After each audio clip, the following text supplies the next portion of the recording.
Hello दोस्तों, मैं अमित भाटी आपके अपने यूट्यूब चैनल टारगेट ओनली रोजगार पर स्वागत करता हूं। आज मैं लेकर आया हूं आपके लिए सामान्य ज्ञान के कुछ महत्वपूर्ण प्रश्न जो सभी प्रतियोगी परीक्षाओं की दृष्टि से अति महत्वपूर्ण हैं। चलते हैं बिना देरी के आज की क्लास के पहले प्रश्न पर।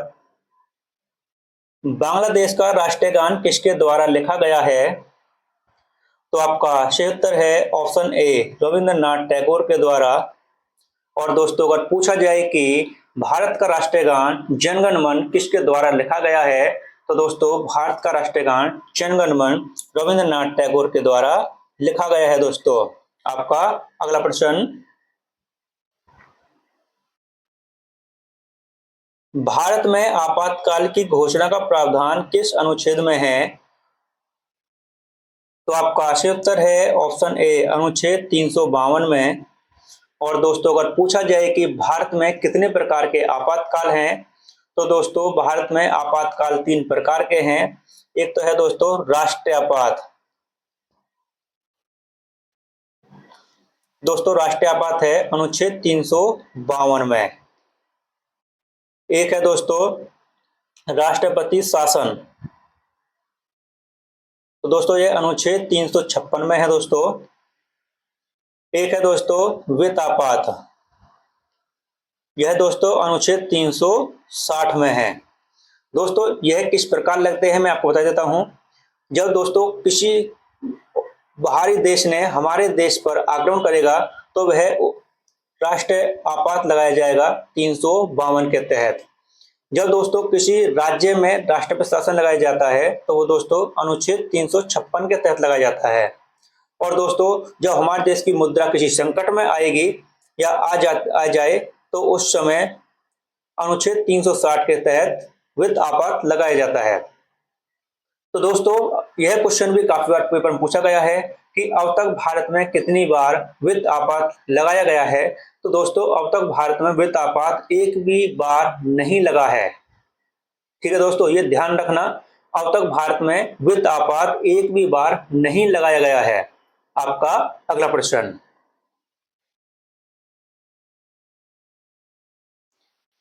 नोबेल पुरस्कार पाने वाले भारत के प्रथम भारतीय कौन थे? तो आपका सही उत्तर है ऑप्शन बी, रविंद्रनाथ टैगोर।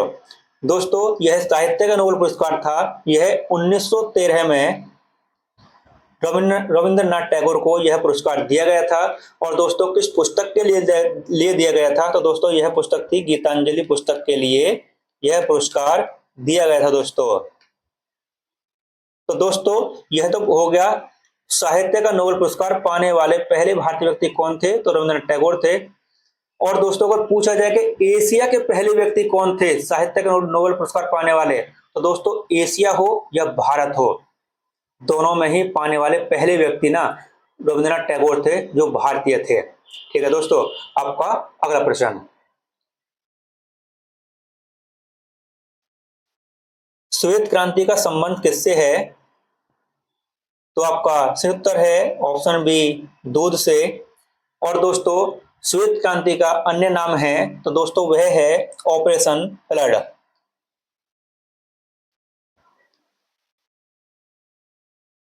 तो दोस्तों ऑपरेशन फ्लड का संबंध पूछे तो श्वेत क्रांति से है, ऑपरेशन फ्लड का संबंध पूछे तो दूध से है। तो दोस्तों दोनों में से एक ही ऑप्शन मिलेगा, ना कि दोनों मिलेंगे। ठीक है दोस्तों।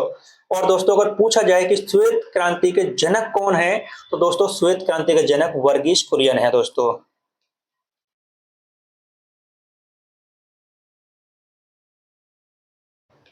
वर्गीज कुरियन। और दोस्तों अगर पूछा जाए कि श्वेत क्रांति कब शुरू की गई थी, तो दोस्तों श्वेत क्रांति 1970 में शुरू की गई थी दोस्तों। आपका अगला प्रश्न,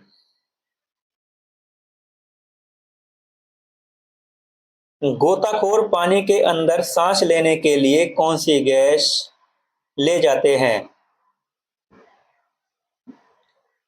तो आपका सही उत्तर है दोस्तों ऑप्शन ए, ऑक्सीजन और हीलियम। आपका अगला प्रश्न, सेल्यूकस निकेटर का राजदूत कौन था जो चंद्रगुप्त मौर्य के दरबार में आया था? दोस्तों आपका सही उत्तर है ऑप्शन ए मेगास्थनीज। और दोस्तों इनकी एक बड़ी फेमस पुस्तक है, वह है इंडिका। तो दोस्तों पूछा जाए कि इंडिका पुस्तक किसकी है, तो दोस्तों मेगास्थनीज की है। और दोस्तों अगर पूछा जाए कि क्वेश्चन दोस्तों थोड़ा घुमा के भी आता है कि मेगास्थनीज किसका राजदूत था, तो दोस्तों सेल्यूकस निकेटर का था। मेगास्थनीज किसके दरबार में आया था, तो दोस्तों चंद्रगुप्त मौर्य के दरबार में आया था। आपका अगला प्रश्न,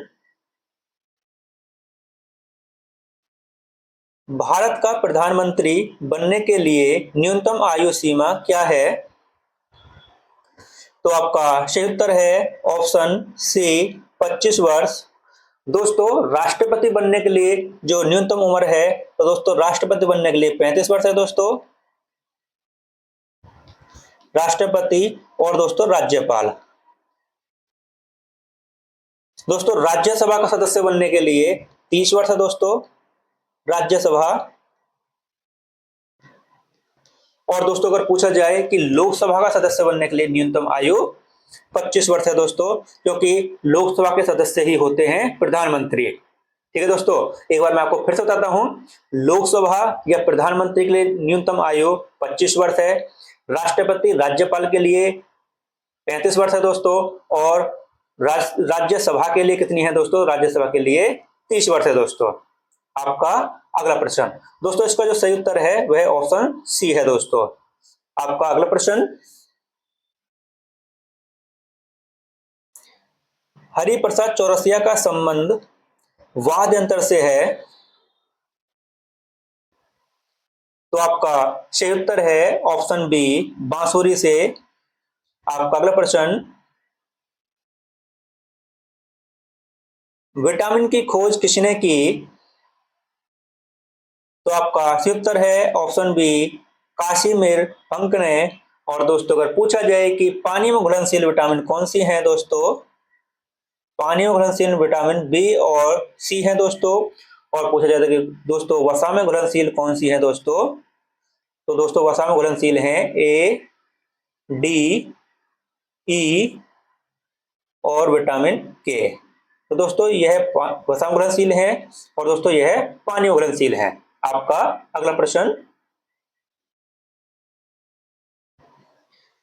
सांची के स्तूप का निर्माण किसने कराया था, तो आपका सही उत्तर है ऑप्शन सी अशोक ने। और दोस्तों अगर पूछा जाए कि सांची का स्तूप कहां स्थित है, तो दोस्तों यह मध्य प्रदेश में स्थित है दोस्तों, एमपी में। और दोस्तों अगर पूछा जाए कि अशोक के अशोक का जो सबसे बड़ा शिलालेख है वह कौन सा है दोस्तों, तो अशोक का सबसे बड़ा शिलालेख 13वां शिलालेख है दोस्तों, 13वां सबसे बड़ा। और दोस्तों अगर पूछा जाए कि अशोक के शिलालेखों की खोज कब की गई थी, तो दोस्तों अशोक के शिलालेखों की खोज 1837 में। और दोस्तों यह किसने की थी, तो यह की थी दोस्तों जेम्स प्रिंसेस ने। तो दोस्तों एक बार मैं आपको फिर से बताता हूं, सांची के स्तूप का निर्माण किसने कराया था, दोस्तों सांची के स्तूप का निर्माण अशोक ने कराया था। दोस्तों सांची का स्तूप कहां स्थित है, तो दोस्तों ये मध्य प्रदेश में स्थित है। अशोक का सबसे बड़ा शिलालेख कौन सा है, तो दोस्तों 13वां शिलालेख है। दोस्तों अशोक के शिलालेखों की खोज कब की गई थी, तो दोस्तों 1837 में जेम्स प्रिंसेस ने इसकी खोज की थी दोस्तों। आपका अगला प्रश्न,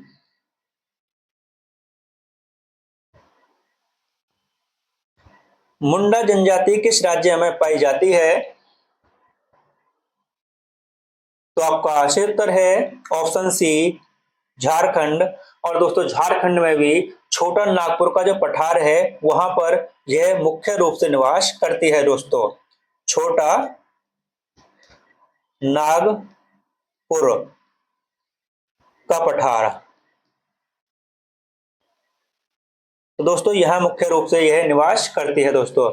दोस्तों यह क्वेश्चन भी पेपर में काफी बार पूछा गया है कि छोटा नागपुर का पठार कहाँ स्थित है, तो दोस्तों आपको ये इसका ऑप्शन मुंबई में मिल जाता है, पुणे मिलेगा, झारखंड भी मिलेगा।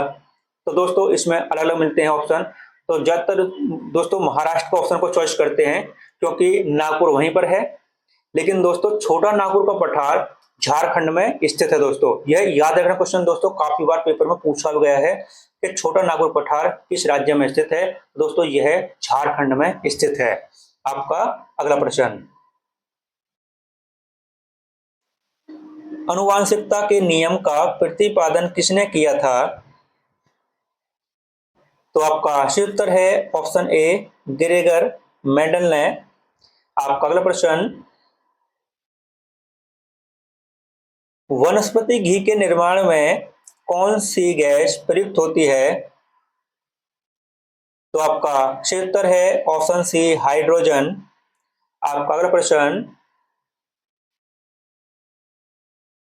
गायत्री मंत्र का उल्लेख किस ग्रंथ में है? तो आपका सही उत्तर है ऑप्शन ए ऋग्वेद में। और दोस्तों अगर पूछा जाए कि सबसे प्राचीन वेद कौन सा है, तो दोस्तों सबसे प्राचीन वेद ऋग्वेद है। सबसे प्राचीन वेद तो दोस्तों वह ऋग्वेद है दोस्तों। और दोस्तों सबसे नया जो वेद है वह है अथर्ववेद दोस्तों। आपका अगला प्रश्न,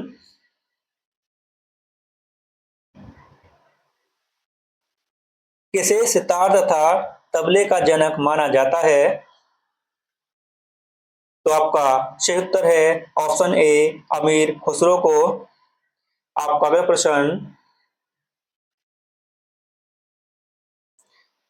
भारत में निर्मित प्रथम कंप्यूटर का नाम क्या था? तो आपका सही उत्तर है ऑप्शन ए सिद्धार्थ। और दोस्तों अगर पूछा जाए कि भारत का पहला सुपर कंप्यूटर कौन सा था, तो दोस्तों भारत में निर्मित पहला सुपर कंप्यूटर परम 8000 है दोस्तों। तो दोस्तों भारत में निर्मित प्रथम कंप्यूटर का नाम क्या है? तो दोस्तों सिद्धार्थ है। ऑप्शन ए आपका सही उत्तर है। और दोस्तों अगर पूछा जाए कि भारत में निर्मित प्रथम सुपर कंप्यूटर कौन सा है, तो दोस्तों भारत में निर्मित प्रथम सुपर कंप्यूटर परम 8000 है दोस्तों। आपका अगला प्रश्न, विश्व का सबसे बड़ा डेल्टा सुंदरवन डेल्टा कौन सी नदी बनाती है? तो आपका सही उत्तर है ऑप्शन ए गंगा तथा ब्रह्मपुत्र नदी। आपका अगला प्रश्न, साइमन कमीशन के विरोध के दौरान लाठीचार्ज से किस नेता की मृत्यु हो गई थी? तो आपका सही उत्तर है ऑप्शन बी लाला लाजपत राय की। और दोस्तों अगर पूछा जाए कि साइमन कमीशन भारत में कब पहुंचा था, दोस्तों साइमन कमीशन भारत में 3 फरवरी 1928 में भारत पहुंचा था दोस्तों। और दोस्तों इसके विरोध का जो कारण था वह था एक भी भारतीय व्यक्ति का इसमें सदस्य न होना। और दोस्तों अगर पूछा जाए कि साइमन कमीशन में कुल सदस्य कितने थे, तो दोस्तों कुल सदस्य 7 थे दोस्तों। आपका अगला प्रश्न, भारत में किस नदी को दक्षिण की गंगा कहा जाता है? तो आपका सही उत्तर है ऑप्शन ए गोदावरी नदी को। और दोस्तों अगर पूछा जाए कि गोदावरी नदी की लंबाई कितनी है, तो दोस्तों गोदावरी नदी की लंबाई 1465 किलोमीटर है दोस्तों। आपका अगला प्रश्न, महात्मा बुद्ध ने अपना पहला उपदेश कहाँ दिया था? तो आपका सही उत्तर है ऑप्शन बी सारनाथ में। और दोस्तों अगर पूछा जाए कि महात्मा बुद्ध ने सर्वाधिक उपदेश कहाँ दिए थे, तो दोस्तों सर्वाधिक उपदेश श्रावस्ती में दिए थे दोस्तों। सर्वाधिक उपदेश तो दोस्तों सर्वाधिक उपदेश श्रावस्ती में दिए थे। और प्रथम जो उपदेश दिया था वह दिया था सारनाथ में। तो आपका सही उत्तर है ऑप्शन बी। आपका अगला प्रश्न, विश्व का सबसे ऊंचा पर्वत शिखर माउंट एवरेस्ट किस देश में स्थित है? तो आपका सही उत्तर है ऑप्शन सी नेपाल में। और दोस्तों मैं विश्व के 3 पर्वत आपको लिखवाता हूं जो सबसे ऊंचे हैं। दोस्तों पहला तो है एवरेस्ट, दूसरा है दोस्तों K2 और दोस्तों तीसरा है कंचनजंगा। तो दोस्तों मैं आपको एक क्वेश्चन पूछता हूं, जरा मुझे आप उत्तर दो। तो हिमालय की सबसे ऊंची चोटी कौन सी है? तो दोस्तों हिमालय की सबसे ऊंची चोटी आप सभी को पता है कि एवरेस्ट है दोस्तों। लेकिन अगर दोस्तों पूछा जाए कि हिमालय की दूसरी सबसे ऊंची चोटी कौन सी है, तो दोस्तों इसमें आप क्वेश्चन गलत कर दोगे, क्योंकि विश्व की दूसरी सबसे ऊंची चोटी K2 है, लेकिन हिमालय की दूसरी सबसे ऊंची चोटी K2 नहीं है दोस्तों। हिमालय की दूसरी सबसे ऊंची चोटी कंचनजंगा है दोस्तों, ये याद रखना। मैं आपको एक बार फिर से बताता हूं, विश्व के 3 सबसे ऊंचे पर्वत बताता हूं मैं दोस्तों। विश्व के 3 सबसे ऊंचे चोटी जो हैं, पहली है एवरेस्ट, दूसरी है K2, तीसरी है कंचनजंगा। ठीक है दोस्तों, ध्यान से सुनना। हिमालय की सबसे ऊंची चोटी एवरेस्ट, हिमालय की दूसरी सबसे ऊंची चोटी कंचनजंगा, ना कि K2। दोस्तों K2 जो है वह काराकोरम श्रेणी के है, काराकोरम। तो दोस्तों ये ध्यान रखना, ना कि ये हिमालय की सबसे ऊंची चोटी नहीं है दोस्तों, ये काराकोरम की है, जो कि लद्दाख वहां स्थित है दोस्तों, POK में। ठीक है दोस्तों, एक बार फिर से बोलता हूं, हिमालय की सबसे ऊंची चोटी के वो है एवरेस्ट, हिमालय की दूसरी सबसे ऊंची चोटी कंचनजंगा है, जो कि सिक्किम में स्थित है दोस्तों। और दोस्तों अगर क्रम में पूछे दोस्तों, किसी चीज का नाम ना ले और क्रम में पूछे, तो आपको उत्तर सीधे देना है, पहली एवरेस्ट है, दूसरी काराकोरम है और तीसरी कंचनजंगा है सबसे ऊंची चोटी। और दोस्तों अगर नाम लेके पूछे कि काराकोरम की सबसे ऊंची चोटी कौन सी है, तो दोस्तों काराकोरम की K2 है, हिमालय की सबसे ऊंची चोटी एवरेस्ट है, हिमालय की दूसरी सबसे ऊंची चोटी कंचनजंगा है। ठीक है दोस्तों, ये जरा ध्यान रखना अच्छे से, मैंने आपको बोल दिया है, लिख लेना। आपका अगला प्रश्न,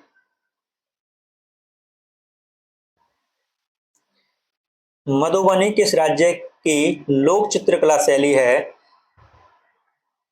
तो आपका सही उत्तर है ऑप्शन सी, बिहार की। आपका अगला प्रश्न, जलियांवाला बाग हत्याकांड की घटना कब हुई? तो आपका सही उत्तर है ऑप्शन ए, 23 अप्रैल 1919 में हुई थी। और दोस्तों अगर पूछा जाए कि इसमें गोली चलाने का जो आदेश दिया था वह किसने दिया था, तो दोस्तों गोली चलाने का आदेश जनरल डायर ने दिया था दोस्तों। और दोस्तों अगर पूछा जाए कि इसमें कितने लोगों की मृत्यु हुई थी, तो दोस्तों इसमें लगभग 319 लोगों की मृत्यु हुई थी दोस्तों। और दोस्तों अगर यह पूछा जाए कि इसमें कितनी गोलियां चली, तो दोस्तों इसमें गोलियां चली थी 10 मिनट में, लगभग 10 मिनट में लगभग 1650 राउंड गोलियां चलाई गई थी दोस्तों। तो दोस्तों ये ध्यान रखना, एक बार मैं आपको फिर से बोलता हूं, जलियांवाला बाग हत्याकांड की घटना 13 अप्रैल 1919 में हुई थी दोस्तों। इसमें गोली चलाने का आदेश जनरल डायर ने दिया था। इसमें मरने वाले लोगों की संख्या लगभग 319 थी। और दोस्तों 10 मिनट में लगभग 1650 गोलियां चलाई गई थी दोस्तों इसमें।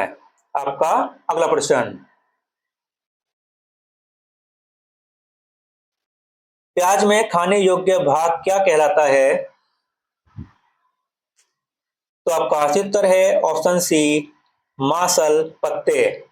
और दोस्तों अगर पूछा जाए कि प्याज काटते समय आंसू क्यों आते हैं, तो दोस्तों सल्फ्यूरिक एसिड के कारण प्याज काटते समय आंसू आते हैं दोस्तों। सल्फ्यूरिक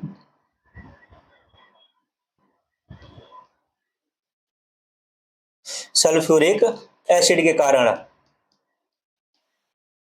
क्योंकि दोस्तों प्याज में सल्फर पाया जाता है, इसलिए ये आंखों के साथ जो क्रिया करता है, सल्फ्यूरिक एसिड के कारण वह आंख में आंसू आते हैं दोस्तों। आपका अगला प्रश्न, स्वामी विवेकानंद ने शिकागो में हुए विश्व धर्म सम्मेलन को कब संबोधित किया था? तो आपका सही उत्तर है ऑप्शन ए, 1893 में। आपका अगला प्रश्न, यक्षगान किस राज्य का प्रमुख लोक नृत्य है? तो आपका सही उत्तर है ऑप्शन सी कर्नाटक का। आपका अगला प्रश्न, स्टेनलेस स्टील में किसका मिश्रण होता है? तो आपका सही उत्तर है ऑप्शन डी उपरोक्त सभी का, आयरन, निकेल, क्रोमियम, इन सभी का स्टेनलेस स्टील में मिश्रण होता है। आपका अगला प्रश्न, वाल्मीकि राष्ट्रीय उद्यान किस राज्य में स्थित है? तो आपका सही उत्तर है ऑप्शन सी बिहार में। आपका अगला प्रश्न, राष्ट्रपति अपना त्याग पत्र किसे सौंपता है? तो आपका सही उत्तर है ऑप्शन बी उपराष्ट्रपति को।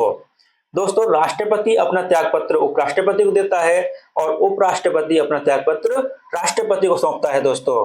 तो दोस्तों ये ध्यान रखना, उपराष्ट्रपति राष्ट्रपति को और राष्ट्रपति उपराष्ट्रपति को। ऑप्शन बी आपका सही उत्तर है। आपका अगला प्रश्न, ईश्वर का निवास स्थान किसे कहते हैं? तो आपका सही उत्तर है ऑप्शन बी प्रयागराज को। और दोस्तों इसी के साथ हमारी क्लास यहीं समाप्त होती है।